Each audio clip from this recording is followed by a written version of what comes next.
TV के माध्यम से जाना और मीडिया के साथ अखबार के माध्यम से जाना, उसके साथ साथ आम लोगों के फ़ोन से, व्हाट्सएप, ट्विटर से जाना। लेकिन जो असलियत है, चाहे प्रशासन के लोग कुछ कह रहे हो या वास्तविकता क्या है, वो यहाँ परिवार के पास आके पता लगनी थी। और ये मेरा अपना परिवार है, मेरा घर है। एक जितेंद्र चला गया, दूसरा चंद्रशेखर यहाँ है। ये विश्वास दिलाने कि आप वो नहीं गया, वो यहीं है आपके सामने। मैं यहाँ आया अपने परिवार के आंसू पूछने के लिए। यहाँ अन्याय हुआ है और अगर प्रशासन इस बात को नकार रहा है कि मूछ का मामला नहीं है, ये सब चीज़ें झूठ है, पुरानी कोई रंजिश थी, ये सब झूठ है। सच ये है कि जब 2 साल पहले भी जो झगड़ा हुआ था, वो भी इसी बात पे हुआ था कि वो जो दूसरे लोग, विपक्ष के लोग यहाँ हैं, जिनको हम आज सामंती के रूप में कह रहे हैं, वो लोग सिर्फ जितू से इस बात पे लड़े कि उसको ये, उन्होंने कहा कि गर्दन आंखें नीची कर। वो यहाँ हमारे लोगों को आंख उठा के देखना पसंद नहीं करते हैं। और मुझे यहाँ आके पता लगा कि ये पाली वो जिला है जिसमें आज भी पुरोहितों के घर के सामने से हमारी महिलाएं जो है ना, वो चप्पल और जूते हाथ में लेके जाती हैं। कई गांव यहाँ ऐसे जहाँ से मोटरसाइकिल से नहीं गुजर सकते हैं वंचित वर्ग के लोग। ये आज़ाद भारत है। अगर किसी को लगता है कि ये गुलामी यहाँ चलेगी तो नहीं चलेगी। और इस पर जो भी चुप है वो अन्याय को सह रहा है, वो गुलाम। हम गुलाम नहीं है, ये अन्याय यहाँ से बंद होगा। आज हम लोग यहाँ इसलिए हैं कि परिवार का जो दुख था उसको बांट सकें और भविष्य में यहाँ ये इस तरह घटनाएं दोबारा ना हो, इस पर ठोस कदम उठ सकें। यहाँ के अधिकारियों से मेरी बात हुई है, एक ज्ञापन पत्र है जो दिया गया था। अभी उसमें कई मांगों पर सकारात्मकता है। जो मांगों पे सरकार की तरफ से अभी तक जानकारी नहीं मिली, उन पे हम उच्च अधिकारियों से बात करेंगे। और मेरा ये प्रयास रहेगा, जो हमारी मांग है, परिवार की नहीं, परिवार की एक ही मांग है कि उनको न्याय मिले, लेकिन परिवार के भविष्य के लिए हमारी कुछ मांगे वो हमने रखी है सरकार के सामने, प्रशासन के जरिए। मेन मांग ये है कि सबसे पहले परिवार की सुरक्षा व्यवस्था सुनिश्चित हो, उनको लाइसेंस दिए जाए, क्योंकि ये तो बहुत सारे लोग तो सह रहे हैं, ये परिवार नहीं सह पा रहा था, इसने सामना किया तो इनको अपने बच्चे की जान खोनी पड़ी। और प्रशासन अगर सक्रिय होता, सरकार, पुलिस पहले सक्रिय होती तो ये घटना होती नहीं। 3 दिन से वो लोग उसका पीछा कर रहे थे। उस घटना में अकेले 2 लोग नहीं है, वो और भी बहुत सारे लोग हैं जिन्होंने रेखी की, रास्ता बंद किया, उनकी मदद की। वो सब लोग भी दोषी हैं। पुलिस उनकी जांच करे, उन सब लोगों को अरेस्ट करे और उन पर कार्रवाई करे। उसके बाद फास्ट ट्रैक कोर्ट में मुकदमा चले कि दोबारा ये लोग बाहर ना आ पाए और बाहर आके फिर किसी परिवार के व्यक्ति को नुकसान ना पहुंचा दें। हमारे परिवार की यहाँ पे सुरक्षा सुनिश्चित की जाए और यहाँ से अलग जो गवाह और लोग हैं उनकी सुरक्षा सुनिश्चित की जाए। बड़ा सवाल ये है कि जो अन्याय, यहाँ एक चौकी की मांग थी, वो लगभग जानकारी में कि उसको पूरा किया गया है।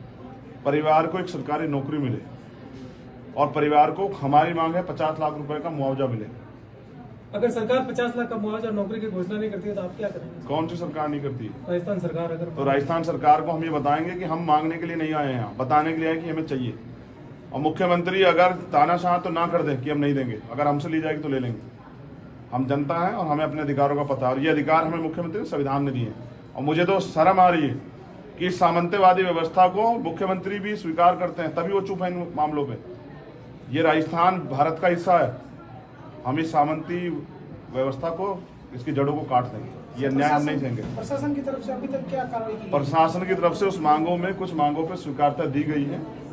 हम लोग चाहते हैं कि सारी मांगे पूरी हो और अगर ऐसा नहीं होगा तो फिर राजस्थान में आंदोलन होगा। और इस बार आंदोलन जोधपुर में नहीं होगा, ना ही यहाँ होगा, इस गांव में आंदोलन होगा मुख्यमंत्री के आवास के सामने।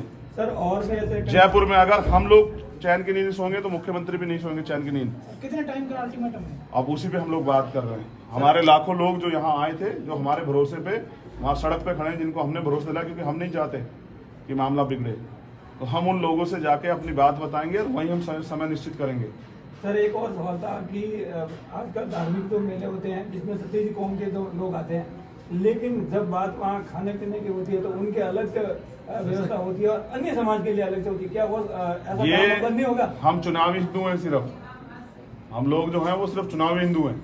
चुनाव के बाद हमें हमारी जात के नाम से और अपमानित जो शब्द है उनके नामों से पुकारा जाता है और जब हम अधिकार मांगते हैं तो हम देश विरोधी हो जाते हैं, फिर हमें मारा जाता है, फिर हमें अपमानित किया जाता है। राजस्थान तो सामंतियों का गढ़ है।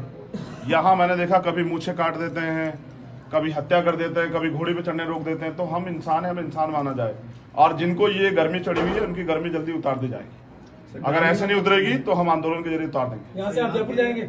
अभी हम यहाँ से जाएंगे उन लाखों लोगों के साथ जो सड़क पे इंतजार कर रहे हैं हमारा, जो हमारे कैसे रुके हैं, और फिर उनसे बात करके हम अगला निर्णय लेंगे। जो भी निर्णय लेंगे आसपास के लोगों का कहना है कि जितेंद्र जी का यहाँ पे स्मारक, भव्य स्मारक बनना चाहिए। इसके बारे में आपका क्या कहना है? मैं स्मारक का समर्थन नहीं करता हूँ। ये परिवार की मांग है, उनकी मांगों का समर्थन करना हमारी जिम्मेदारी है, लेकिन कल उस स्मारक को फिर तोड़ा जाएगा। सर, मीडिया मैं तो चाहता हूँ फिर किसी जितेंद्र के साथ ऐसा ना हो, इसलिए हमारी और भी मांगे, उन पे हम काम करेंगे। और मैं ये भी चाहता हूँ जितेंद्र इस पर, अगर जैसे कहा जा रहा है कि स्मारक और सब चीजें सरकार कह रही बहुत बड़ा काम कर रहे हैं, तो वो जितेंद्र को वापस ला दे। सरकार कीमत बताए कितने कीमत पे ला सकती है, वो कीमत हम सरकार को दे देंगे। क्या सर आप मेघवालों का खून इतना ठंडा नहीं है, गरम खून। जहाँ यूपी में बात करें तो भीम सेना बहुत ही आक्रामक तरीके से या फिर हर तरीके से देखे तो कैपेबल है, लेकिन राजस्थान में आकर यहाँ पे दम की तोड़ देती है। किसने कह दिया है? ज्यादातर हमने तो गाँवों में ऐसी माहौल होता रहता है। हाँ, वहां से ज्यादा लोग जुड़े नहीं। अब हम हर गांव तक भीम आर्मी को यहाँ पहुंचाएंगे, हर अंतिम गांव तक पहुंचाएंगे, और उसके जरिए जो भी अन्याय होता है, जो छिप जाता है, उसको छिपने नहीं देंगे। और फिर जो इस तरह की सोच रख रहे हैं उन लोगों को भी जो है ना कानून के जरिए हम सबक सिखाएंगे। आपके और बसपा के बीच में भी कोई विवाद हुआ था यहाँ पर? नहीं, कोई विवाद नहीं, हमारा तो कोई विवाद नहीं, वो भी हमारे लोग। वार्ता हुई है आपकी सरकार से? कोई नहीं, मेरी सरकार से कोई वार्ता नहीं, मेरी यहाँ के प्रशासन से वार्ता हुई है। बाकी वार्ता प्रशासन के लोग करेंगे। सरकार के लोगों को तो चाहिए था अपने आप से आगे बढ़ के इसमें काम करते, उन्होंने लेट किया है, और अगर उन्होंने लापरवाही न बरते तो आज जितेंद्र हमारे बीच होता। ये सामंतवादी व्यवस्था नहीं चलेगी। मेरा ये पैगाम है सामंतियों को, ये अपने विचारों को बदलें, अपनी सोच को बदलें और इंसान बन के रहें। शोषितों को मजबूर न करें अपने हक अधिकार की लड़ाई के लिए सड़कों पर आने के लिए। धन्यवाद।